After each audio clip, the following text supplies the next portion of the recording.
നഗരഹൃദയത്തിലെ ആളൊഴിഞ്ഞ പറമ്പിൽ കഞ്ചാവ് തോട്ടം കണ്ടെത്തി. കോഴിക്കോട് റേഞ്ച് എക്സൈസ് വിഭാഗം നടത്തിയ പരിശോധനയിലാണ് കഞ്ചാവ് തോട്ടം കണ്ടെത്തിയത്. ഒരാൾക്ക് ഉയരത്തിലുള്ള 17ഓളം കഞ്ചാവ് ചെടികളാണ് തോട്ടത്തിൽ നിന്നും എക്സൈസ് പിടിച്ചെടുത്തത്.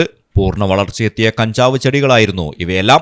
കോഴിക്കോട് കുതിരവട്ടത്തു നിന്നും അരയടത്ത് പാലത്തിലേക്കുള്ള റോഡിന്റെ അരികിലെ ആളൊഴിഞ്ഞ പറമ്പിലായിരുന്നു ഇത്രയുമധികം കഞ്ചാവ് ചെടികൾ.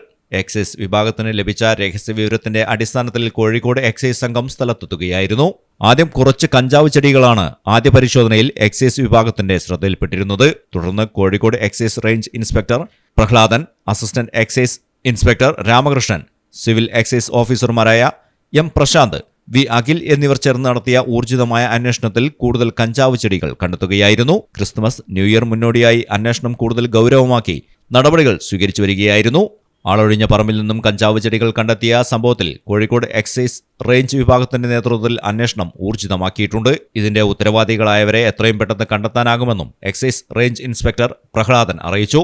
വരും ദിവസങ്ങളിലും ലഹരിക്കെതിരെയുള്ള നടപടികൾ ഊർജിതമാക്കുമെന്നും എക്സൈസ് ഇൻസ്പെക്ടർ വ്യക്തമാക്കി. മലയാളം ടെലിവിഷൻ, കോഴിക്കോട്. നാട്ടിലെവിടെയാ? വയനാട്ടില്. നാട്ടിലെവിടെയാ? ഞാൻ കോഴിക്കോട്. നാട്ടിലെവിടെയാ? ഞാൻ ആലപ്പുഴ. നാട്ടിലെവിടെയാ? ഞാൻ കണ്ണൂരാ. നാട്ടിലെവിടെയാ? എന്റെ വീട് പാലക്കാട്.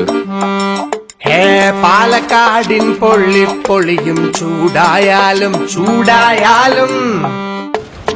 കോഴിക്കോടിൻ കാറ്റിൽ കിനിയും ഉപ്പായാലും ആലപ്പുഴയിലെ മണ്ണിൽ പടരും കുട്ടനാടൻ നനവാണേലും കണ്ണൂരിനെ ഉഴുതുമറിക്കും കോരിച്ചൊരിയണ മഴയായാലും വയനാട്ടിലെ കുളിർ കോരും മഞ്ഞായാലും നാട്ടിലെവിടെയാണേലും കാലാവസ്ഥ എന്താണേലും സിമെന്റ് JSW കോൺക്രീറ്റ് HD തന്നെ.